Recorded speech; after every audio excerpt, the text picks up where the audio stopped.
الحمد لله نحمده ونستعينه ونستغفره ونؤمن به ونتوكل عليه ونعوذ بالله من شرور أنفسنا ومن سيئات أعمالنا.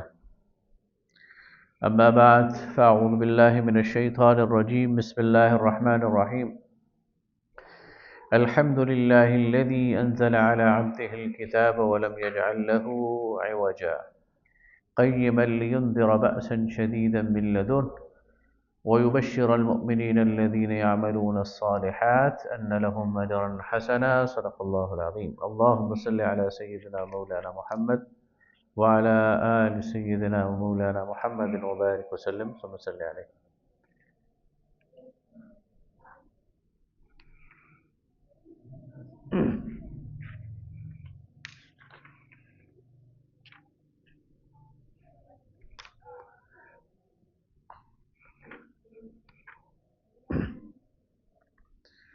سورہ کہف.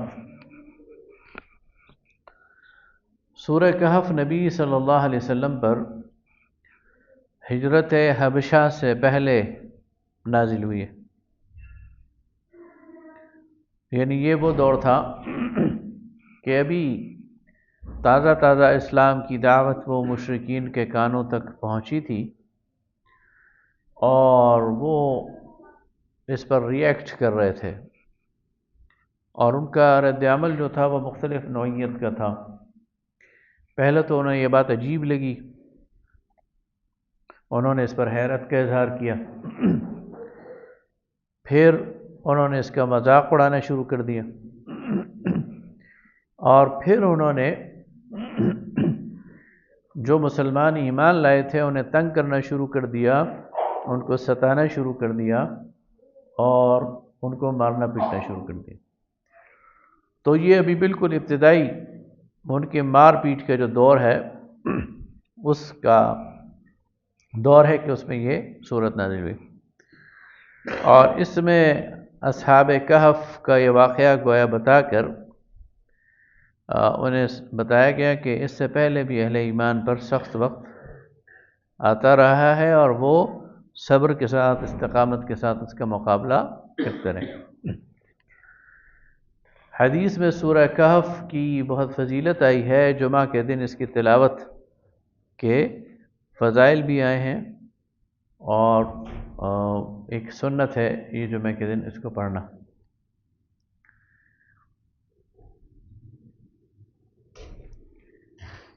جب یہ اسلام کی دعوت مشرکین کے کانوں تک پہنچی تو اس سے پہلے مشرکین اس طرح کی کسی دعوت سے واقف نہیں تھے، لیکن انہوں نے یہ سن رکھا تھا کہ یہود اور نصارہ یہ اپنے اپنے دور کے اہل کتاب ہیں، ان پر وحی نازل ہوتی رہی ہے، ان کے درمیان پیغمبر آتے رہے.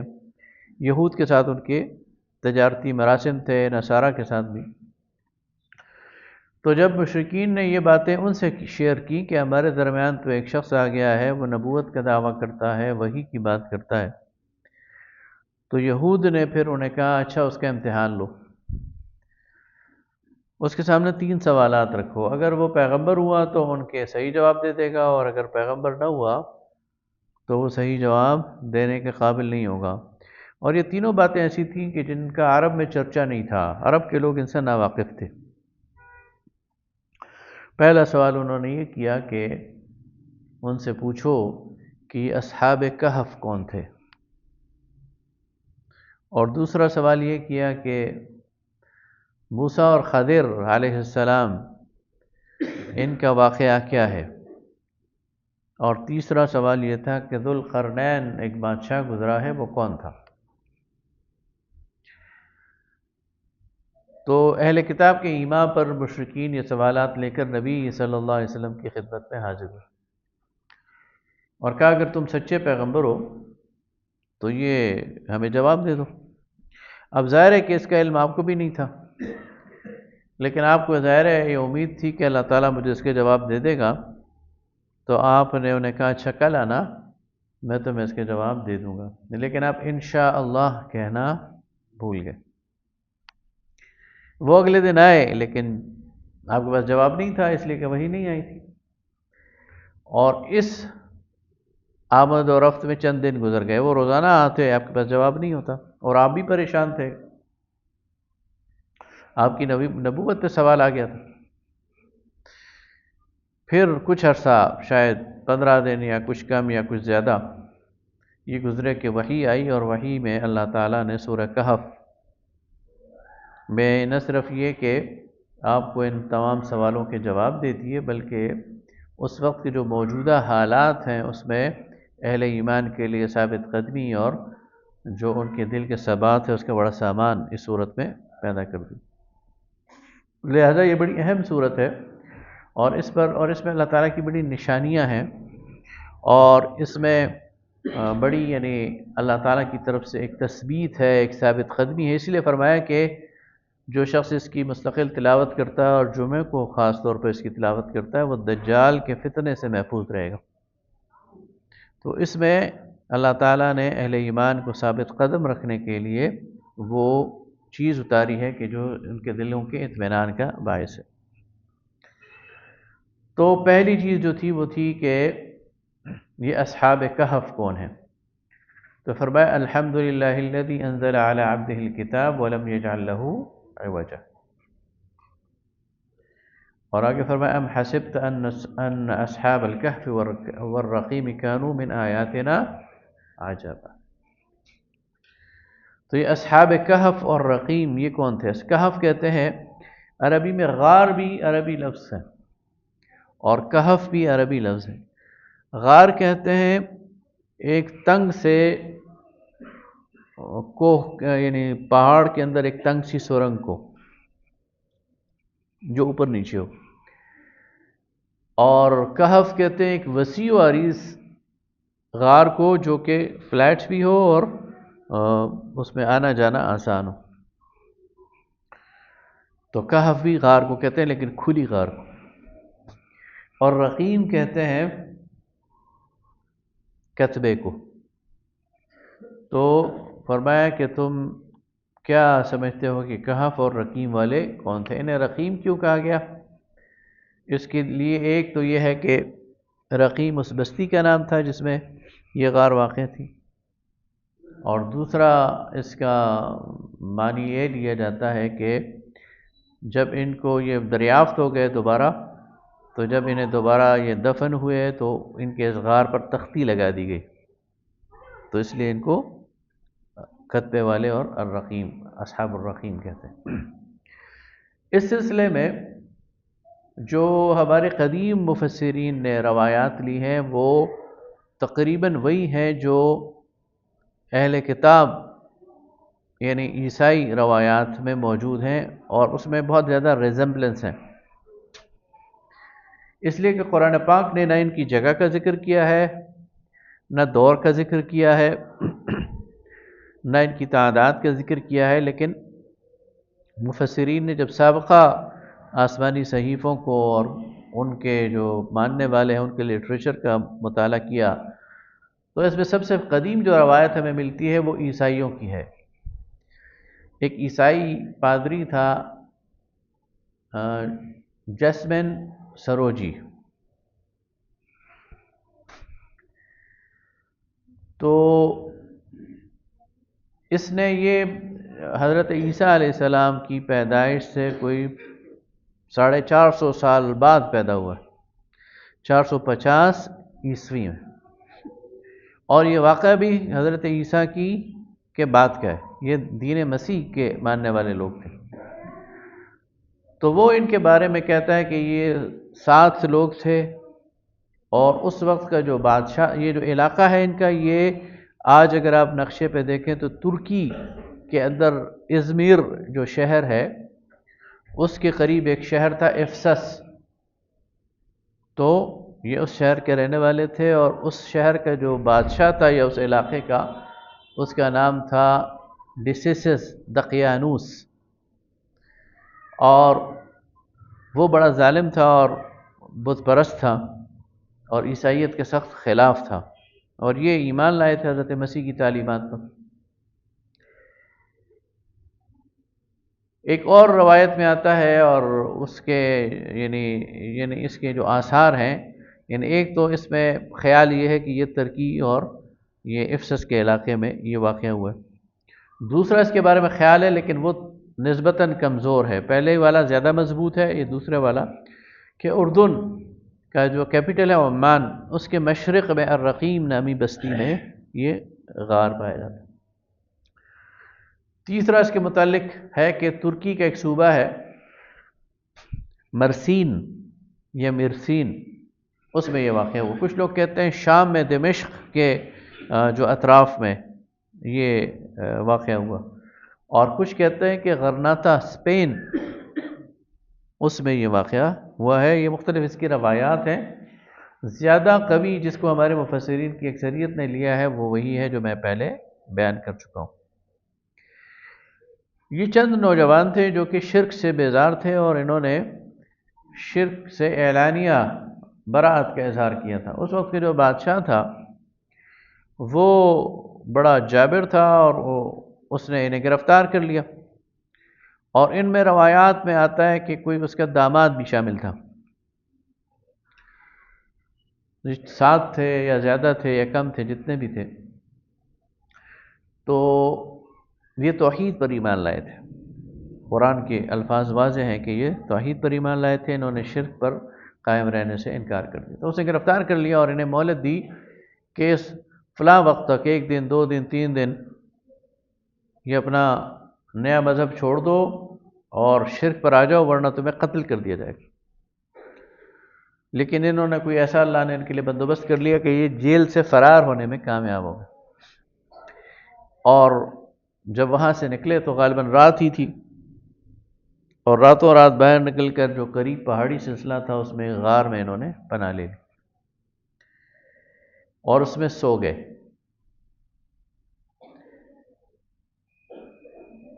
اچھا، اب اللہ تعالیٰ ان کا جو نقشہ کھینچتا ہے تو وہ غار جو تھی وہ شمال کی طرف تھی، سورج ان کے ایک طرف سے نکلتا دوسری طرف غروب ہوتا، سامنے سے نہ آتا۔ آپ آج کل دیکھیں نا، یہ جو آپ سولر پلیٹیں لگاتے ہیں تو ساؤتھ کی طرف لگاتے ہیں، جنوب کی طرف لگاتے ہیں۔ جنوب میں یہ ہوتا ہے کہ سورج آپ کے اوپر سے گزرتا ہے اور سورج آپ پر روشنی ڈالتا ہے۔ شمال میں یہ ہوتا ہے کہ سورج آپ کے پیچھے سے گزرتا ہے، تو غار کا رخ شمال کی طرف تھا تو سورج اس کے پیچھے سے گزرتا تھا، غار پہ روشنی نہیں پڑتی تھی، اور غار میں اندھیرا رہتا تھا، اور اس کا جو ان کے اندر پڑے ہوئے تھے باہر لوگوں کو نظر نہیں آتا تھا، لیکن آکسیجن اور ہوا کا پورا بندوبست تھا۔ اللہ نے اس کے لیے استعمال کیا لفظ رقود، تحسبهم ایقاظا وهم رقود، تم انہیں جاگتا ہوا سمجھو گے لیکن وہ سوئے ہوئے تھے۔ رقود میں آپ کو ایک دفعہ شاید پہلے بتا چکا ہوں کہ نیند کی سٹیجوں میں سنتن سے شروع ہوتی ہے جسے اونگنا کہتے ہیں، پھر نعاس ہے، پھر ہجوع ہے، پھر نوم ہے، قیلولہ ہے دن کی، اور ہجوع کہتے ہیں رات کی جو 3-4 گھنٹے کی نیند ہے، اور رقود کہتے ہیں ان انٹرپٹڈ لمبی نیند کو، اس لیے قبر کو مرقد کہتے ہیں۔ تو وہ جو تھے اللہ فرماتا ہے کہ بڑی لمبی نیند یہ پھر وہاں پر سوئے۔ وَنُقَلِّبُهُمْ ذَاتَ الْيَمِينِ وَالشِّمَالِ، اللہ فرماتا ہے کہ پھر ہم انہیں کروٹیں دلوا رہے تھے دائیں اور بائیں، یعنی زندہ تھے، سانس لے رہے تھے، اور دائیں اور بائیں کروٹیں لے رہے تھے۔ دائیں اور بائیں کیوں کروٹ لے رہے تھے؟ ایک طرف پڑے رہتے نا، جس طرح مردہ قبر میں پڑا رہتا ہے، لیکن آپ نے دیکھا ہوگا کہ جب انسان زندہ ہوتا ہے اور وہ ایک ہی اس پہ پڑا رہے تو اس کے جسم کا وہ حصہ وہ ایک خاص وقت کے بعد گلنا سڑنا شروع ہو جاتا ہے، جسے بیڈ سورنگ کہتے ہیں۔ مریض اکثر آپ نے ایسے دیکھے ہوں گے جو پیرالائز ہوتے ہیں تو پھر ان کے لیے ایک خاص قسم کا بیڈ جو ہے وہ بنایا جاتا ہے، یا پھر اسے کروٹ دلوائی جاتی ہے، اور کہا جاتا ہے کہ ہر 2-3 گھنٹے بعد اسے کروٹ دلواؤ ورنہ اس کا جو پورا حصہ ہے یہ ایک لحاظ سے گل سڑ جائے گا۔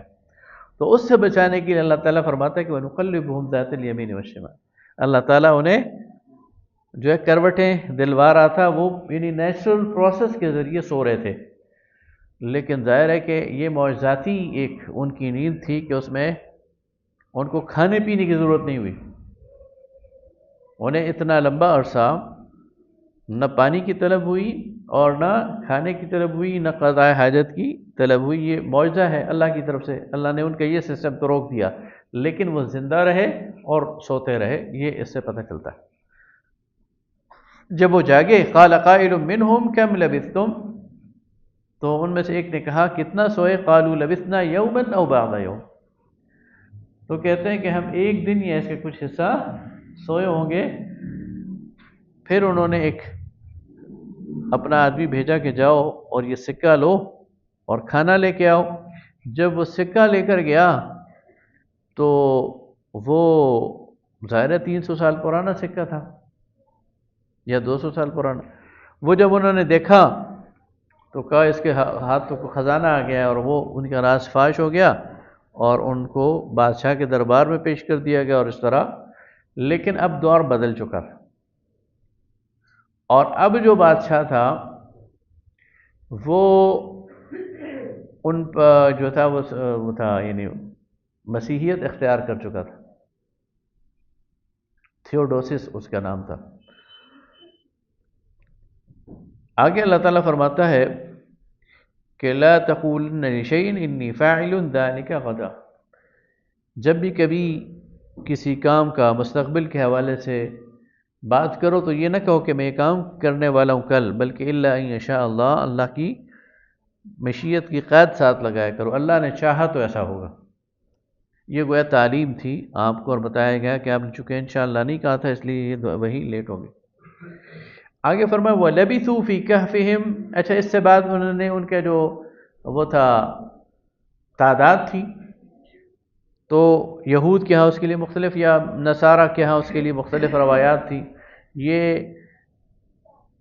کہ 5 تھے 7 تھے، 5 تھے چھٹا کتا تھا، اور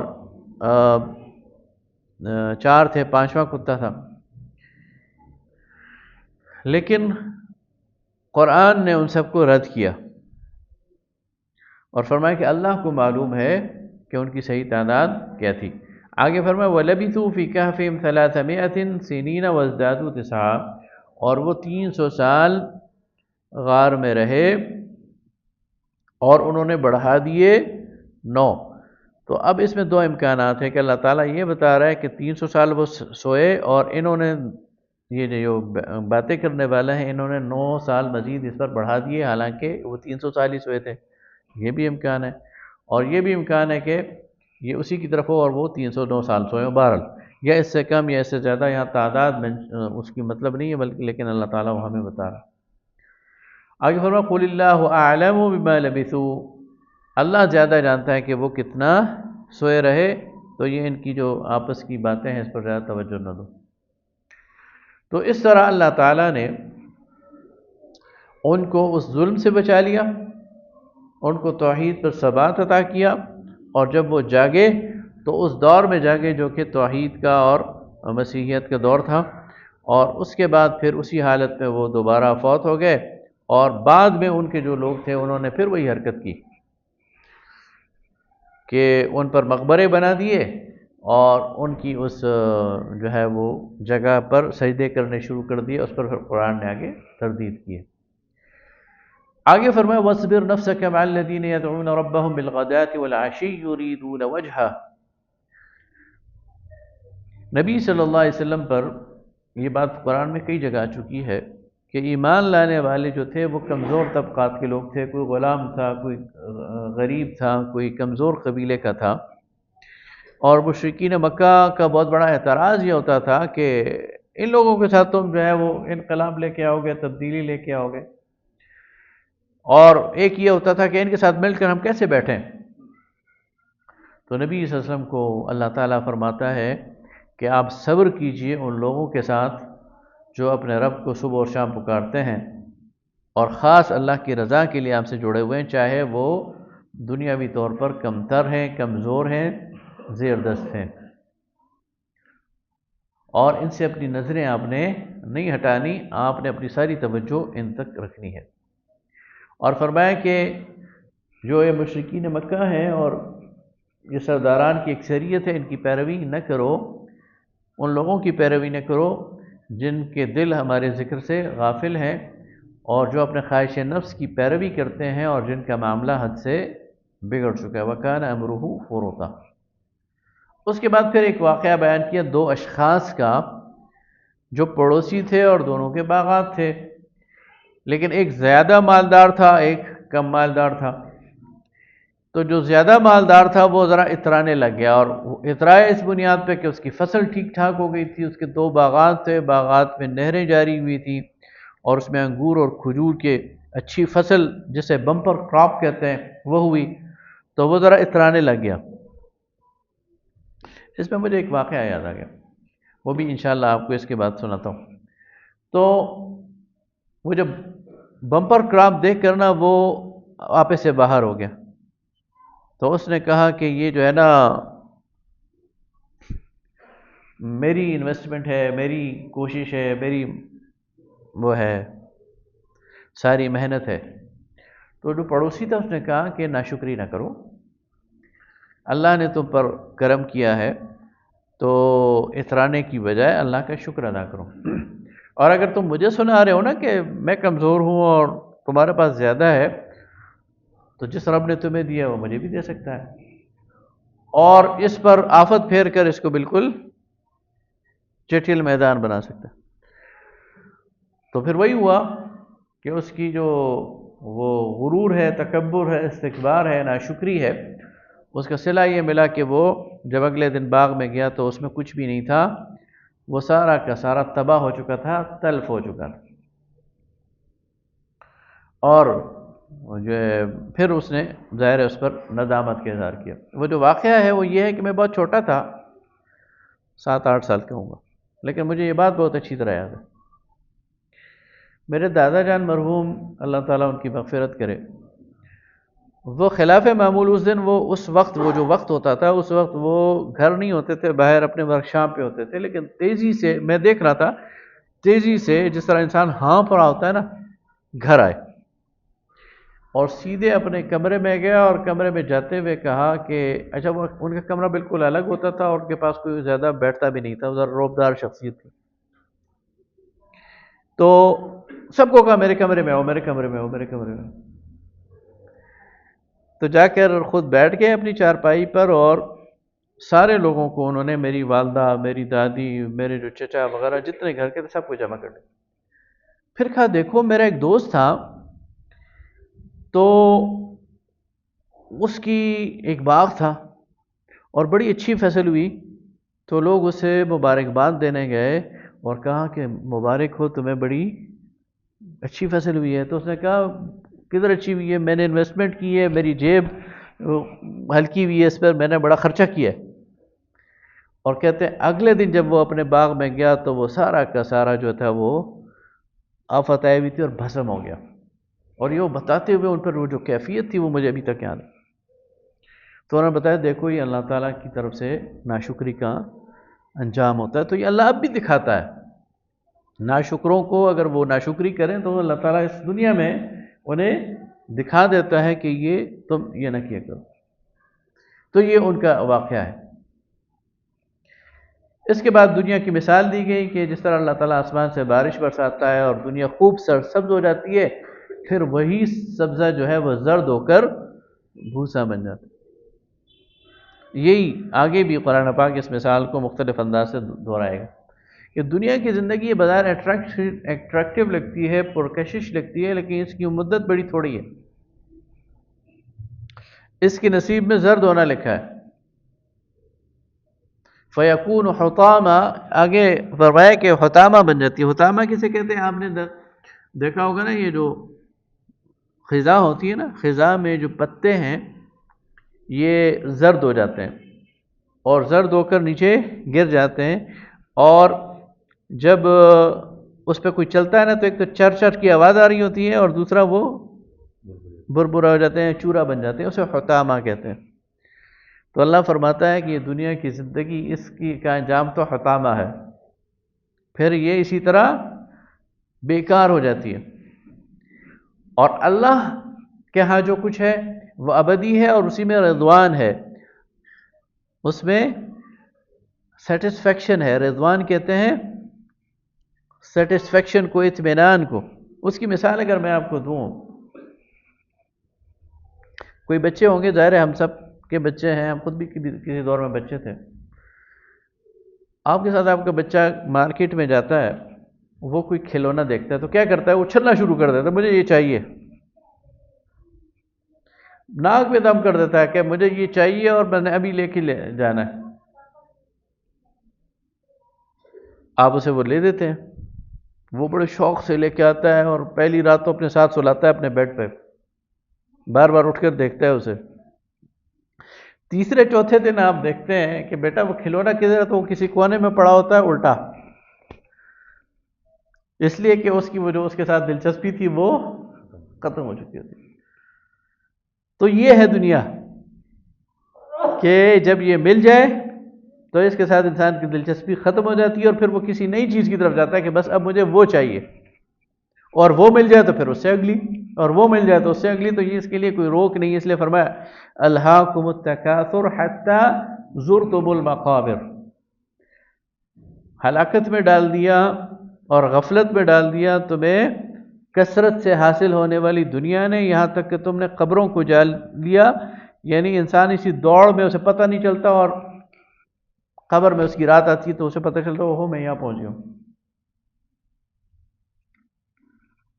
وہ اپنی زندگی میں چیز کر رہا ہوتا ہے، پیچھے بھاگ رہا ہوتا ہے، دوڑ رہا ہوتا ہے، اور وہ اصل چیز جہاں جانا ہے وہ سے یعنی اس کے اس میں۔ تو یہاں بتایا جا رہا ہے کہ یہ دنیا کی زندگی جو ہے اس کی یہ حال ہے۔ آگے فرمایا مال دولت دنیا کی زینت ہے، اولاد دنیا کی زینت ہے، لیکن باقی رہنے والی چیز کیا ہے؟ والباقیات الصالحات، وہ نیکیاں ہیں جو اللہ کے ہاں سٹور ہو رہی۔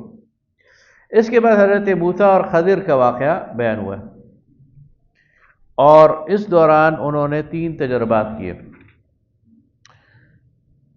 خضر علیہ السلام کون تھے؟ پہلے یہ سوال ہے۔ یہ انسان تھے، جن تھے، فرشتے تھے، کیا تھے؟ قرآن نے کہا عبد من عبادنا، ہمارے بندوں میں سے ایک بندہ۔ لیکن کیا وہ انسان تھے؟ بعض لوگ کہتے پیغمبر تھے۔ لیکن اگر ہم انہیں انسان مان لیں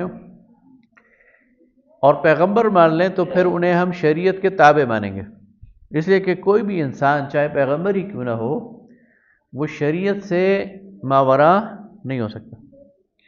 لیکن اگلے جو 3 کام کر رہے ہیں ان میں سے 2 شریعت کی واضح اس کے خلاف ہیں، نہیں شریعت ان کی اجازت نہیں دیتی، شریعت یہ اجازت نہیں دیتی کہ آپ کسی کے مال میں اس کی مرضی کے بغیر کوئی عیب ڈال دیں، اور شریعت کسی انسانی قتل کی اجازت نہیں دیتی چاہے اس کے پیچھے کتنی ہی حکمت کیوں نہ ہو۔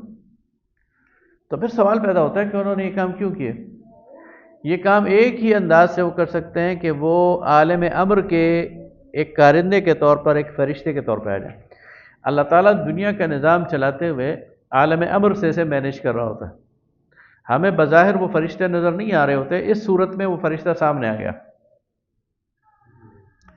اللہ تعالیٰ کسی کو کوئی نقصان دے دیتا ہے، وہ کہتا ہے میرا تو نقصان ہو گیا، در حقیقت اللہ اسے کسی بڑے نقصان سے بچا رہا ہوتا ہے،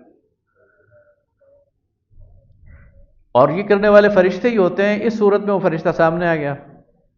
اللہ تعالیٰ کسی سے اس کی اولاد چھین لیتا ہے، وہ کہتا ہے میرے ساتھ تو بڑا زیادتی ہوگی، در حقیقت اللہ تعالیٰ نے اسے ایک آزمائش سے بچایا ہوتا ہے۔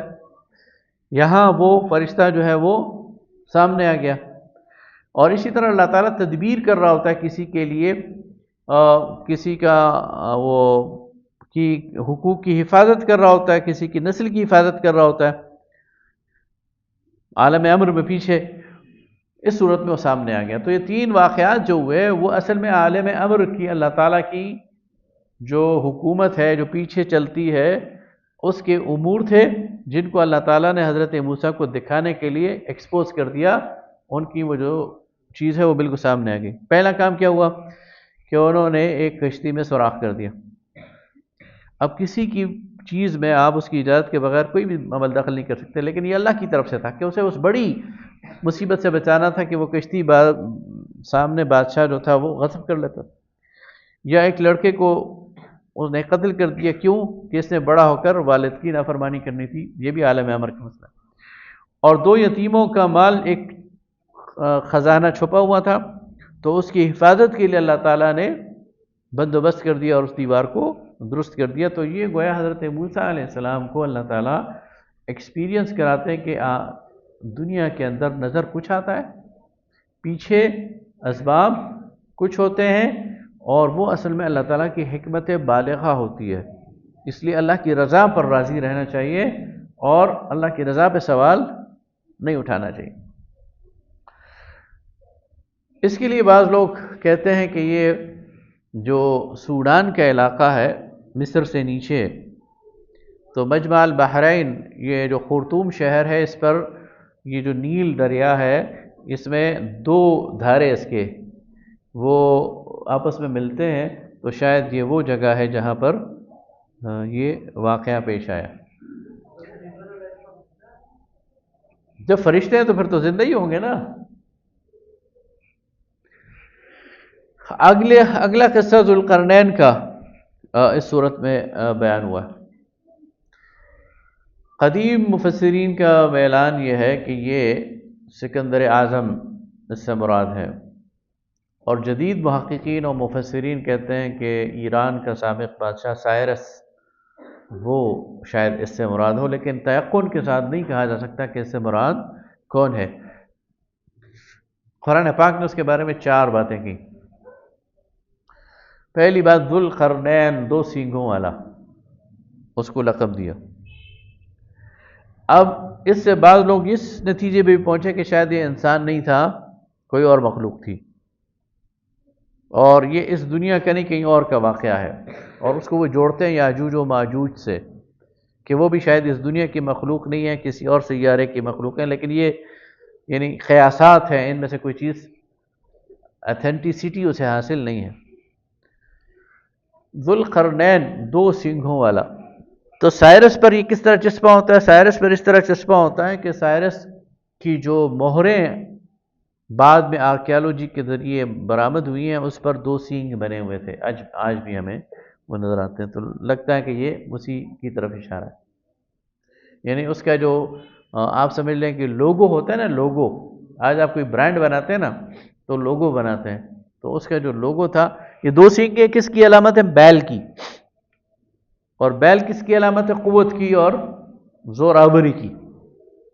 تو اس کی جو بادشاہت ہے اس میں اور اس کی فوج میں بڑی قوت تھی غالباً، تو اور جس طرح یہ بتایا بھی جا رہا ہے قرآن میں، تو یہ غالباً قیاس ہے، اس میں سے کوئی چیز ظاہر ہے کہ وہ نہیں ہے، لیکن قیاس یہ ہے کہ ذوالقرنین کا مطلب سائرس ہے، کہ اس کی جو لوگو تھا اور اس کی جو مہر تھی اس پر 2 سینگ بنے ہوئے تھے۔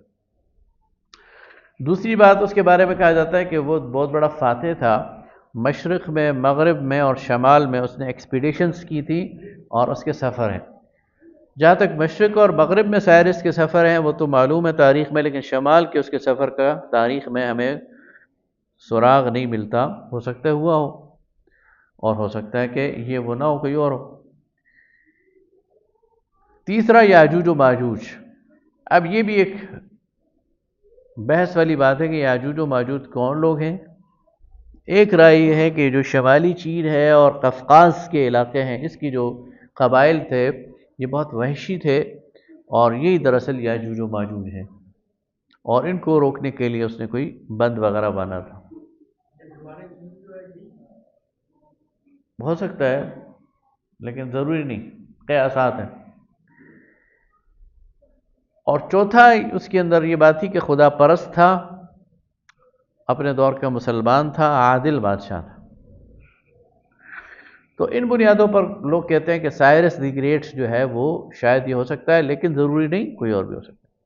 اس نے کیا اس نے جہاں بھی گیا اس نے مخلوق کی فلاح کے لیے کام کیا، اپنے تمام جو وسائل ہیں وہ فلاح کے لیے استعمال کیے، اور لوگوں کے مسائل کو حل کیا، اور ان سے ظلم اور ستم کو ہٹایا، اور یاجوج اور ماجوج کے مقابلے میں سدیں جو ہے وہ ذوالقرنین وہ بھی قائم کی۔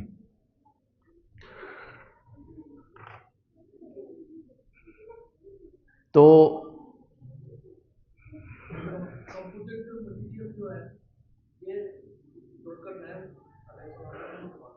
جی بالکل، اس کو پگلا کر، اور لیکن بہرحال یہ کون تھا، اس پہ کوئی بات یعنی پورے یقین سے نہیں کی جا سکتی۔ اور اس میں ایک بات اور میں اس موقع پہ کہہ دوں کہ دیکھیں، قرآن پاک جب کوئی واقعہ بیان کرتا ہے، قرآن پاک جب کوئی قصہ بیان کرتا ہے، تو اس کا مطلب کوئی تاریخی چیز بیان کرنا نہیں ہوتا کہ ہم اس پہ پڑھ جائیں کہ اس کی حقیقت کیا ہے، بلکہ وہ اسے کوئی سبق ڈرا کرتا ہے۔ تو اصحاب کہف کا سبق یہ تھا کہ وہ لوگ ایمان لائے تھے اللہ پر، اور انہوں نے ثابت قدمی دکھائی۔ حضرت خضر اور موسیٰ کے واقعے کا سبق یہ ہے کہ اللہ تعالیٰ کی ایک شریعت ہے جو سامنے ہے، لیکن ایک اس کا عالم امر ہے، وہاں وہ فیصلے کرتا ہے، اور یہ ضروری نہیں کہ اس کے فیصلے سے ہم آگاہ ہوں اور ہمیں پتہ ہو کہ اللہ نے یہ کام کیوں کیا ہے، لیکن اس کی اپنی حکمت ہے۔ اور یہاں اس کا مقصد یہ ہے اللہ تعالیٰ کا بتانے کا کہ اللہ تعالیٰ جسے اقتدار دیتا ہے، جسے حکومت دیتا ہے، تو پھر وہ اس کو اللہ کے احکامات کے مطابق اور مخلوق کی فلاح کے لیے اسے استعمال کرنا چاہیے۔ تو یہ وہ چیزیں ہیں جو یہاں بیان ہوئے۔ آگے فرمایا قُلْ هَلْ نُنَبِّئُكُمْ بِالْأَخْسَرِينَ أَعْمَالًا، اے نبی صلی اللہ علیہ وسلم کہہ دیجئے کیا میں تمہیں نہ بتاؤں کہ گھاٹے میں سب سے زیادہ عمل کے حوالے سے کون ہے؟ الَّذِينَ ضَلَّ سَعْيُهُمْ فِي الْحَيَاةِ الدُّنْيَا وَيَحْسَبُونَ أَنَّهُمْ يُحْسِنُونَ صُنْعًا، وہ لوگ جو کہ دنیا کی زندگی میں گمراہ ہیں، لیکن وہ یہ سمجھ رہے ہیں کہ وہ تو بہت اچھا کام کر رہے ہیں۔ اب یہ دیکھیں نا کہ انسان سمجھ رہا ہوں کہ مجھ سے تو اچھا ہے ہی کوئی نہیں، میں تو بہت اچھا کام کر رہا ہوں، اعلیٰ کوالٹی کا کام کر رہا ہوں، یا میں تو ہدایت پر ہوں اور اللہ فرمایا کہ یہ گمراہی پر ہے۔ تو فرمایا کہ یہ سب سے زیادہ خسارے میں، اس لیے اس پہ بہت الرٹ رہنا چاہیے، اور ہمیشہ اللہ تعالیٰ سے سیدھے راستے کی دعا مانگنی چاہیے، اور اس پر اللہ کی پناہ مانگنی چاہیے کہ اللہ تعالیٰ ہمیں جو ہے وہ بچائے کسی گمراہی سے۔ سب آتے ہیں،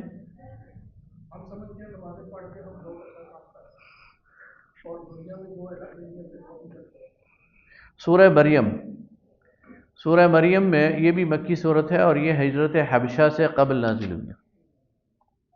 اور یہ ہمیں کیسے پتہ چلی بات؟ یہ اس طرح پتہ چلی کہ جب مہاجرین کا قافلہ پہنچا حبشہ، تو اس کے جو سردار تھے وہ حضرت جعفر طیار تھے، حضرت جعفر بن ابی طالب رضی اللہ تعالیٰ عنہ۔ جب یہ لوگ پہنچ گئے حبشہ نجاشی کے پاس، تو اس نے انہیں بڑا اکرام کیا، بڑا ان کی او بھگت کی، اور انہیں ٹھہرا دیا۔ مشرکین مکہ کو پتہ چلا، تو مشرکین مکہ کے بھی نجاشی سے تجارتی تعلقات تھے، تو انہوں نے حضرت عامر بن العاص رضی اللہ تعالیٰ عنہ جو اس وقت مسلمان نہیں ہوئے تھے، شرک پر قائم تھے، انہیں اپنا سفیر بنا کر نجاشی کے پاس بھیجا۔ اور حضرت عامر ایک سفارتی صلاحیت بھی رکھتے تھے، بڑے اچھے ڈیبیٹر بھی تھے، اور اپنی بات کو بڑے اچھے انداز سے پیش بھی کرتے تھے۔ تو وہ نجاشی کے پاس گئے، اس کے لیے بڑے تحفے لے کے گئے۔ تو نجاشی کو کہا کہ ہمارے کچھ نوجوان بھاگ کر آئے ہیں، انہیں ہمارے حوالے کر دو۔ نجاشی نے کہا کہ تم میرے بڑے اچھے دوست ہو، لیکن یہ میرے منصب کا تقاضا ہے کہ میں سب سے پہلے ان کو بلاؤں اور ان سے بات سنوں کہ وہ کیوں آئے ہیں، اس کے بعد پھر دیکھتا ہوں کوئی فیصلہ کروں گا۔ تو ان کو بلایا گیا، تو یہ آئے، تو انہوں نے کہا کہ یہ لوگ ہم پر ظلم اور ستم کر رہے ہیں، اس لیے کہ ہم نے ایک نیا دین قبول کیا ہے، اور ہم تیری پناہ میں اس لیے آئے ہیں کہ ہم اس ظلم کو برداشت نہیں کر سکتے تھے۔ تو اس نے کہا ٹھیک ہے، تم یہاں رہو، تمہیں کوئی بھی کچھ نہیں کہے گا۔ عمر بن العاص نے اپنے ساتھی سے کہا کہ کل میں ایک ایسی بات کروں گا کہ یہ نجاشی لازماً ان کو واپس کر دے گا۔ اگلے دن پھر عمر پہنچ گئے نجاشی کے دربار میں، کہا ایک بادشاہ، یہ تیرے پیغمبر عیسیٰ ابن مریم کے بارے میں ایسی بات کرتے ہیں جو تم نہیں سن سکتے۔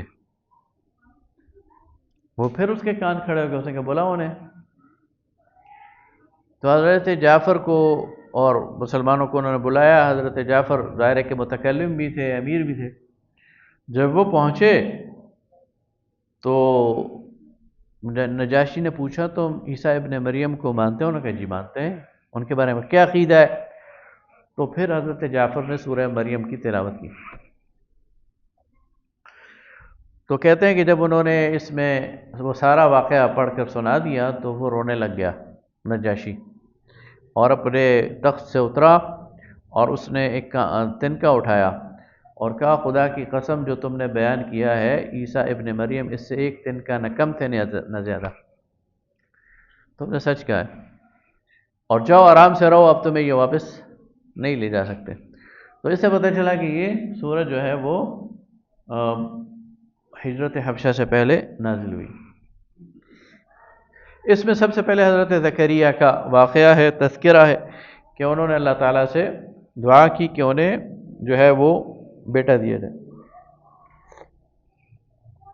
اچھا، یہ جو آیات ہیں یہ تلاوت کرتے ہوئے کبھی کبھی مجھے ذرا ایک خیال آتا ہے، وہ آپ سے ڈسکس کرتا ہوں۔ ذرا سورہ مریم کھولیں نا۔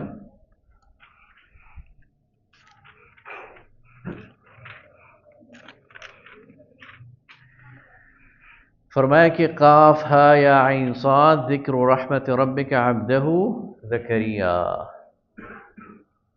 تیرے رب کی رحمت کا ذکر جو اس نے اپنے بندے زکریا پہ کیا۔ اذ نادا ربہ نداء خفیا، جب اس نے اپنے رب کو پکارا چپکے چپکے۔ قال رب انی وہن العظم منی، اور اس کا کہا یا اللہ میری ہڈیاں بوڑھی ہو گئی ہیں، واشتعل الرأس شیبا، میرے سر کے بال بڑھاپے کی وجہ سے سفید ہو گئے ہیں، ولم اکن بدعائک رب شقیا، اور اے اللہ میں تیرے ساتھ دعا سے کبھی محروم نہیں ہوا، تجھ سے مانگ کر کبھی محروم نہیں ہوا۔ اب آگے وانی خفت الموالی من ورائی، اور میں ڈرتا ہوں کہ میرے بعد میرے بھائی بندوں کا کیا بنے گا، میرا کوئی وارث نہیں ہے۔ وَكَانَتِ امْرَأَتِي عَاقِرًا، میری عورت بانجھ ہے، فَهَبْ لِي مِن لَّدُنكَ وَلِيًّا، لیکن مجھے ایک بیٹا عطا کر، يَرِثُنِي وَيَرِثُ مِنْ آلِ يعقوب، جو میرا وارث بنے اور آل یعقوب کا وارث بنے۔ اب زکریا علیہ السلام کی کیا خواہش ہے؟ خواہش یہ ہے کہ اللہ مجھے بیٹا عطا کر، اس لیے کہ میری کوئی اولاد نہیں ہے اور میری نسل ختم ہو جائے گی، معصوم سی خواہش ہے، تو مجھے بیٹا عطا کر۔ اللہ کی حکمت بالغہ میں ہے کہ ان کی نسل اس سے آگے نہیں بڑھنی۔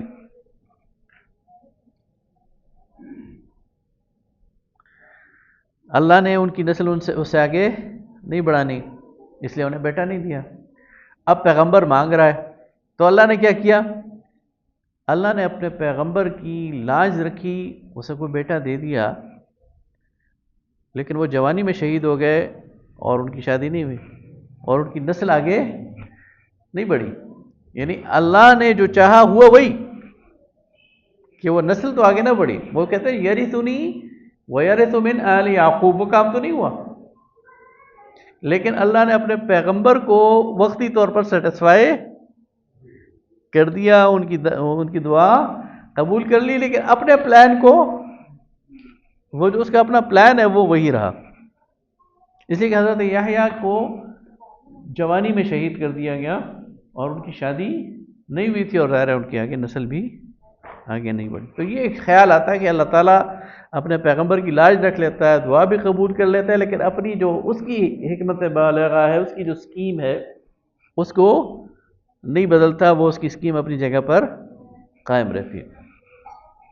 تو اس میں حضرت زکریا کا تذکرہ ہے، پھر اس میں حضرت مریم سلام اللہ علیہا کا تذکرہ ہے، اور کس طرح ان کی جو ہے وہ یعنی براڈ اپ ہوئی، کس طرح انہیں جو ہے وہ ان کی تربیت ہوئی، اور پھر اس کے بعد حضرت عیسیٰ ابن مریم کا تذکرہ ہے، کس طرح معجزاتی طور پر اللہ تعالیٰ نے انہیں پیدا کر دیا، اور کس طرح پھر وہ اپنی قوم کے سامنے بالکل ماں کی گود میں پنگھوڑے میں انہوں نے اپنی زبان سے کہا انی عبد اللہ، قال انی عبد اللہ آتانی الکتاب وجعلنی نبیا، قالوا کیف نکلم من کان فی المہد صبیا، انہوں نے کہا کیسے بات کر سکتا ہے ہمارے، فاشارت الی، یعنی جب انہوں نے کہا نا کہ اے ہارون کی بہن تم نے یہ کام کیا تو انہوں نے اس کی طرف اشارہ کر دیا حضرت عیسیٰ ابن مریم کی طرف تو انہوں نے کہا قالوا کیف نکلم من کان فی المہد صبیا، کہ وہ ہم سے کیسے بات کرے گا جو کہ پنگھوڑے میں ہے؟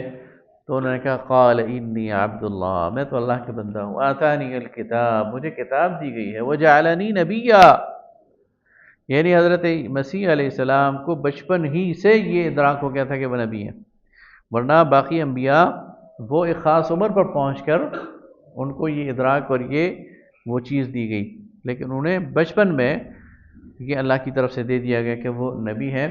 اور اس کے بعد پھر وہ جو ہے وہ فرمایا کہ وہ جو حضرت مسیح علیہ السلام ہے انہوں نے اپنی قوم کے ساتھ یہ مکالمہ کیا۔ تو یہ جو سورہ مریم کا یہ حصہ ہے یہ وہ تعارف ہے جو حضرت عیسیٰ علیہ السلام کا ہے، اور بالکل توحید اس سے چھلکتی ہے کہ اللہ تعالیٰ نے انہیں ایک انسان اور اپنا بندہ بنا کر اس دنیا میں بھیجا تھا، خدائی میں وہ شریک نہیں ہے۔ اس کے بعد حضرت ابراہیم کا والد سے مکالمہ ہے، اور پھر اولاد ابراہیم کے بارے میں ذکر ہے، اور پھر حضرت موسیٰ اور اسماعیل اور ادریس علیہ السلام کا ذکر ہے۔ ادریس علیہ السلام یہ حضرت نوح علیہ السلام کے پڑپوتے ہیں۔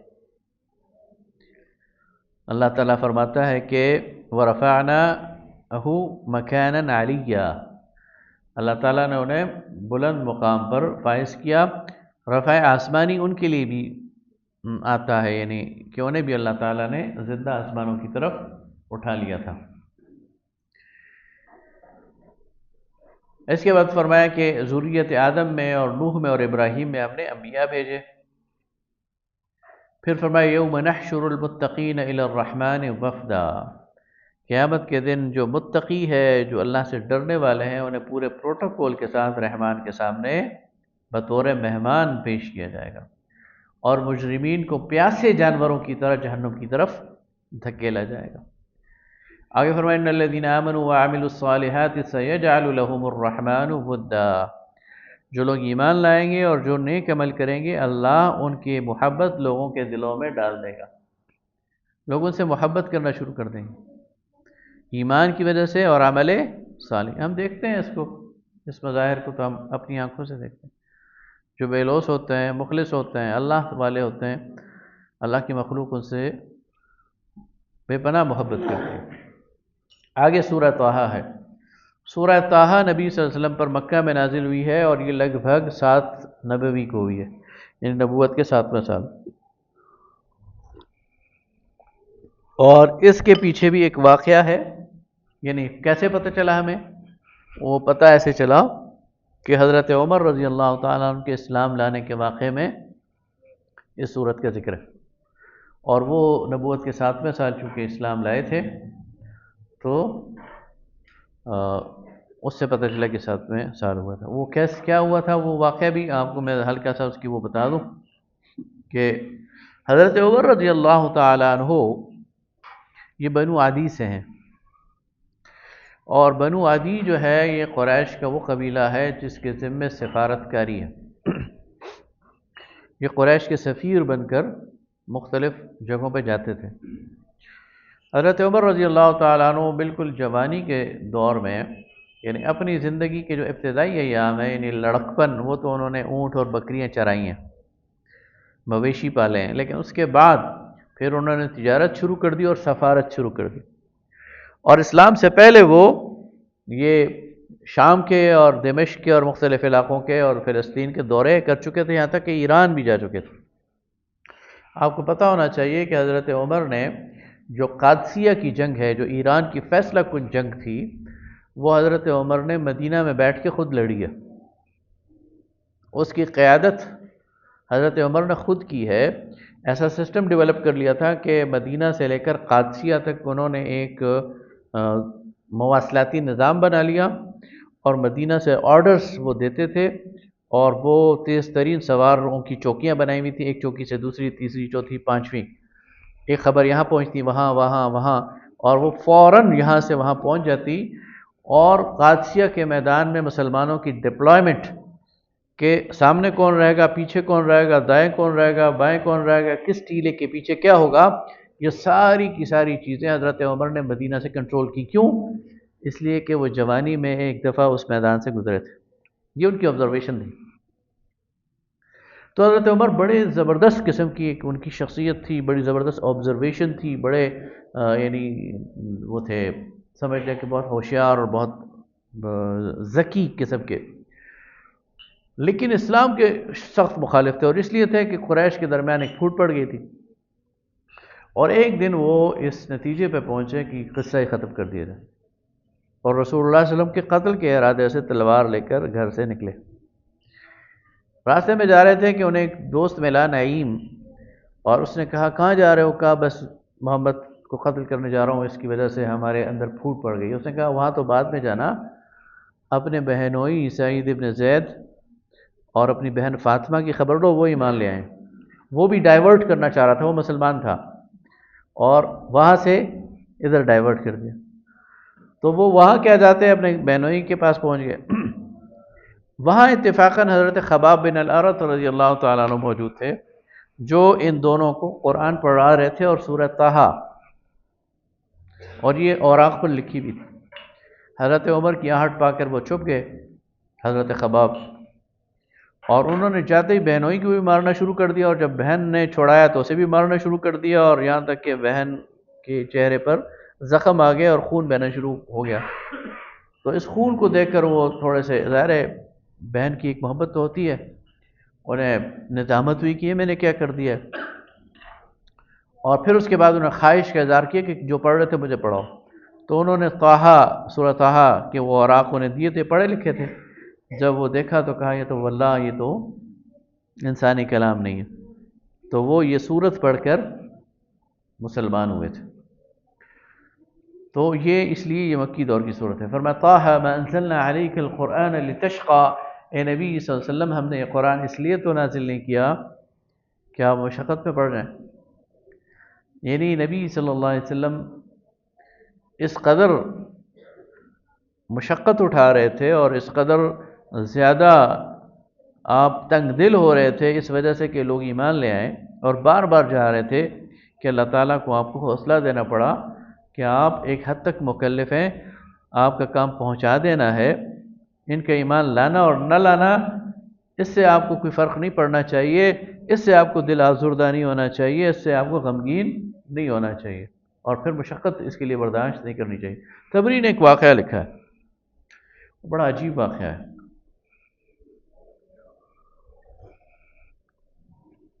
وہ یہ کہتا ہے کہ ایک رات شدید طوفانی رات تھی، اور بارش برس رہی تھی، اندھیرا تھا اور سخت سردی تھی، کہ ابو جہل کے گھر کے دروازے پہ دستک ہوئی. تو ابو جہل نے کہا کہ اس وقت اگر کوئی آیا تو لازماً کوئی ضرورت مند ہے، اور تھا وہ عرب، اور عرب ذرا غیور بھی ہوتے ہیں. تو اس نے کہا کہ اگر میں دروازے پہ جاؤں گا اور اس سے پوچھوں گا تمہاری ضرورت کیا ہے، اور پھر واپس آؤں گا تو دیر ہو جائے گی. تو ایک ہاتھ میں پیسوں کا تھیلا لیا کہ اگر اسے مال کی ضرورت ہوگی تو مال دے دوں گا، اور دوسرے ہاتھ میں تلوار لی کہ اگر اسے میری مدد کی ضرورت ہے تو اس کے ساتھ سے چل پڑوں گا، اسے دروازے پہ انتظار نہیں کروں. وہ آیا، دروازہ کھولا تو سامنے نبی صلی اللہ علیہ وسلم. کہا اس حال میں کیوں آئے ہو؟ تو آپ نے فرمایا میری تو ایک ہی بات ہے کہ تم ایمان لے آؤ. تو کہتے ہیں اس کے چہرے کے تاثرات بدل گئے. اس نے کہا اے محمد کیا تم اس سے ڈر رہے ہو کہ تمہارا خدا تم سے یہ پوچھے گا کہ تم نے مجھے دعوت پہنچائی تھی یا نہیں؟ تو گواہ رہو، میں اسے کہہ دوں گا کہ اس نے پہنچائی تھی، میں نے نہیں مانی. تمہارے اوپر میری وجہ سے کوئی بات نہیں آئی. یہ تھا کمٹمنٹ، اور یہ تھی دعوت پہنچانے کی تڑپ، اور یہ تھی کہ یہ شخص ایمان لے آئے. اور وہ بھی اتنا یعنی سمجھ لیں کہ سمجھ گیا تھا بات ٹھیک ہے، لیکن ضد ہے نہیں مانوں گا، اور اس کا وبال بھی مجھ پر ہے، تم پر نہیں آنے دوں گا. یہاں بتایا جا رہا ہے کہ طٰہٰ ما انزلنا علیک القرآن لتشقى، ہم نے آپ پر یہ قرآن اس لیے نازل نہیں کیا کہ آپ مشقت پہ پڑ جائیں. اب اپنے آپ کو کھولنا شروع کر دیں. فَلَعَلَّكَ بَاخِعٌ نَفْسَكَ، بخا کہتے ہیں کند چھری کو. سورہ کہف میں گزر چکا ہے کہ آپ تو اپنے آپ کو کند چھری سے ذبح کیے جا رہے ہیں، اتنی تکلیف دے رہے ہیں اپنے آپ کو، تو آپ اپنے آپ کو تکلیف نہ دیں.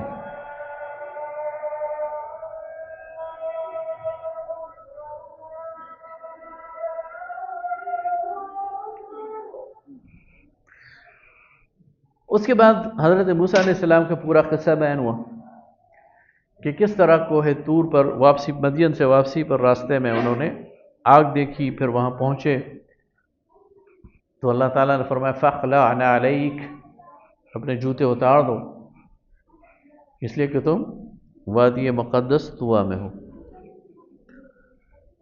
اس سے کچھ لوگوں نے یہ نکالنے کی کوشش کی کہ نماز کے لیے جوتے یہ نہیں پہننا چاہیے، لیکن یہ اس ریفرنس میں بات نہیں ہے. اس لیے نبی صلی اللہ علیہ وسلم نے اور ہماری شریعت میں اس کی ایک واضح حکم ہے کہ آپ صلی اللہ علیہ وسلم نے فرمایا خالف الیہود والنصارى فإنہم لا یصلون فی نعالہم وخفافہم، یہود اور نصارہ کی مخالفت کرو اس لیے کہ وہ موزوں میں اور جوتوں میں نماز نہیں پڑھتے، تم پڑھا کرو. لہذا جوتے اگر صاف ہوں، صاف ہونا شرط ہے، اس کے نیچے گندگی ہو پھر نہیں، جوتے صاف ہوں اور آپ کسی کھلے میدان میں ہوں تو جوتوں سمیت نماز پڑھی جا سکتی ہے. مسجدوں میں ہم اس لیے اتارتے ہیں کہ مسجدوں میں کارپٹ ہے یا فرش صاف ہوتا ہے تو اس وجہ سے، ورنہ اس لیے نہیں اتارتے کہ وہ اگر جوتا صاف ہے، اگر نیچے گندگی لگی ہے پھر نہیں. اس لیے جو قبرستان میں لوگ اصرار کرتے ہیں نا کہ جوتے اتاریں، تو یہ وہ ان کی جہالت ہے. قبرستان میں اگر آپ کا جوتا صاف ہے اور اس میں ہم جنازہ جوتوں سمیت پڑھتے ہیں تو وہ بالکل ہو سکتا ہے. آگے فرمایا وَمَا تِلْكَ بِيَمِينِكَ يَا موسیٰ، اے موسیٰ تمہارے ہاتھ میں کیا ہے؟ تو حضرت موسیٰ نے بات کو طول دیا اور پوری اس کی ریفرنس بتا دی کہ میرے ہاتھ میں یہ عصا ہے، اس کے ذریعے میں پتے جھاڑتا ہوں، اس کے ذریعے میں اپنے مویشیوں کو کنٹرول کرتا ہوں. جس طرح بات کرنے کو بندہ جی چاہ رہا ہوتا ہے نا اور بات کو ذرا پھیلاتا ہے، تو انہوں نے بات کو پھیلا دی. آگے اللہ تعالیٰ نے فرمایا کہ اذهب الى فرعون انه طغى، فرعون کی طرف جاؤ کہ وہ سرکش ہو گیا ہے.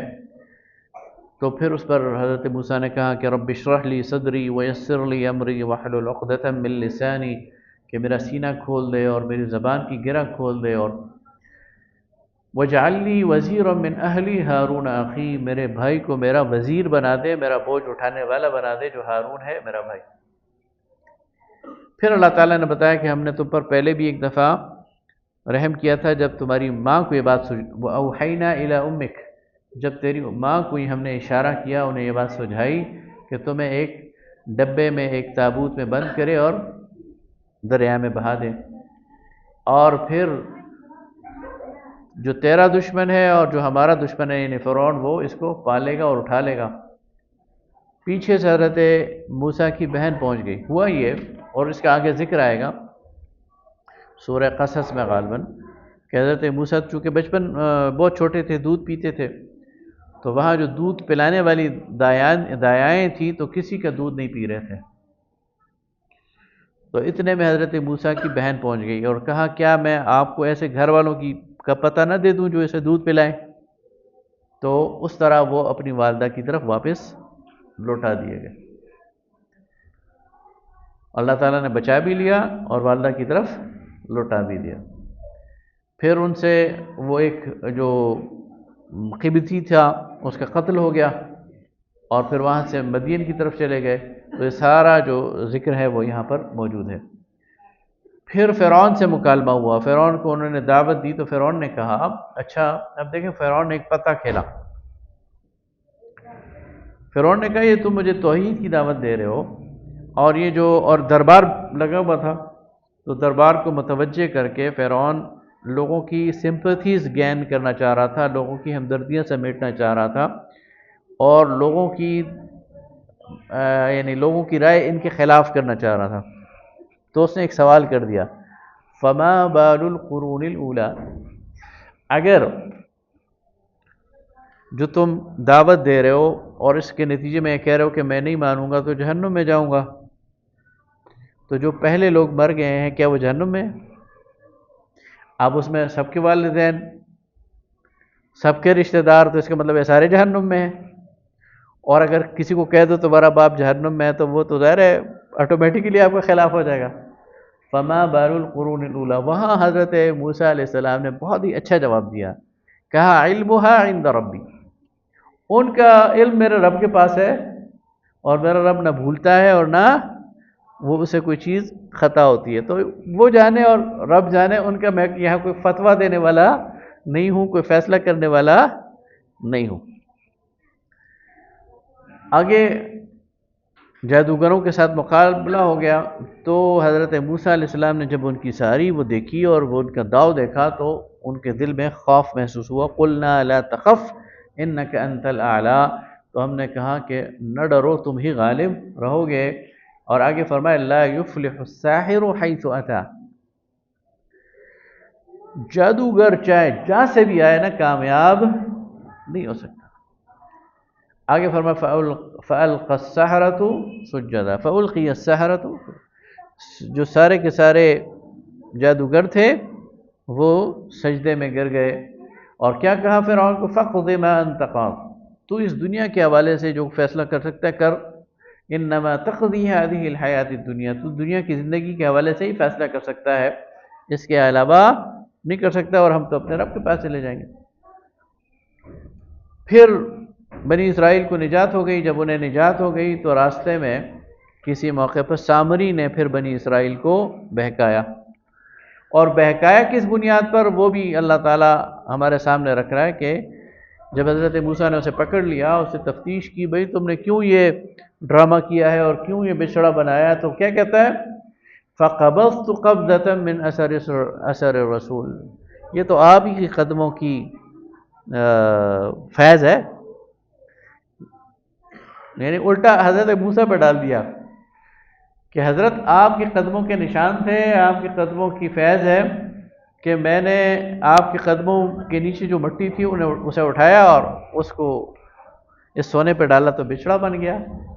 یعنی یہ تاثر دینے کی کوشش کی کہ آپ اتنی مبارک ہستی ہیں اور آپ اتنے اعلیٰ و عرفا ہیں کہ آپ کے قدموں کی مٹی بھی۔ تو حضرت موسیٰ نے کہا کہ اچھا اب تمہارا تو مجھے بھی اس راستے پر لگانا چاہتے ہو، یعنی مجھے بھی ٹریپ کرنا چاہتے ہو، تو اب تمہارا یہ حشر ہوگا کہ تم ساری زندگی چیختے رہو گے کہ لا مساس، مجھے نہ چھونا، یعنی تم ایسی چھوت کی بیماری لگ جائے گی، اور اسی حال میں پھر وہ مر گیا۔ آخرت کے عقیدے پہ پھر دلائل دیے گئے۔ پھر آدم علیہ السلام کے بارے میں کہا گیا کہ لم نجد له وعہدنا آدم سے ہم نے عہد لیا لیکن وہ فنسی، وہ بھول گیا، اور ہم نے اس میں عزم اور ارادے کی کمی پائی۔ آدم علیہ السلام کے حوالے سے اور انسانوں کے حوالے سے اللہ تعالیٰ یہاں دو چیزوں کا تذکرہ کر رہے ہیں۔ انسان بحیثیت انسان، ایک یہ بھول جاتا ہے، اس پر بہت ساری چیزیں ایسی غالب آ جاتی ہیں کہ اہم کام کو بھول جاتا ہے۔ یہ بھولنا یہ انسانی سرشت میں ہے، اور دوسرا اس میں ارادے کی کمزوری ہے، ارادہ کرتا ہے لیکن وہ ارادہ ٹوٹ جاتا ہے۔ آگے فرمایا وَمَنْ أَعْرَضَ عَنْ ذِكْرِي فَإِنَّ لَهُ مَعِيشَةً ضَنْكًا، جو ہمارے ذکر سے منہ موڑے گا تو ہم اس کی معیشت دنیا کی زندگی تنگ کر دیں گے۔ وَنَحْشُرُهُ يَوْمَ الْقِيَامَةِ أَعْمَى، اور قیامت کے دن اسے اندھا کر کے اٹھائیں گے۔ قَالَ رَبِّ لِمَ حَشَرْتَنِي أَعْمَى، تو کہے گا اللہ تو نے مجھے اندھا کر کے کیوں اٹھایا؟ وَقَدْ كُنْتُ بَصِيرًا، میں تو دنیا میں دیکھنے والا تھا۔ قَالَ كَذَلِكَ أَتَتْكَ آيَاتُنَا فَنَسِيتَهَا وَكَذَلِكَ الْيَوْمَ تُنْسَى، تو کہا جائے گا کہ بالکل اسی لیے کہ ہم نے تمہیں اپنی آیات دی تھی لیکن تو نے انہیں بھلا دیا تھا، تو آج تجھے بھی بھلا دیا گیا ہے۔ اللہ تعالی ہمیں اس سے بچائے۔ وآخر دعوانا الحمدللہ رب العالمین۔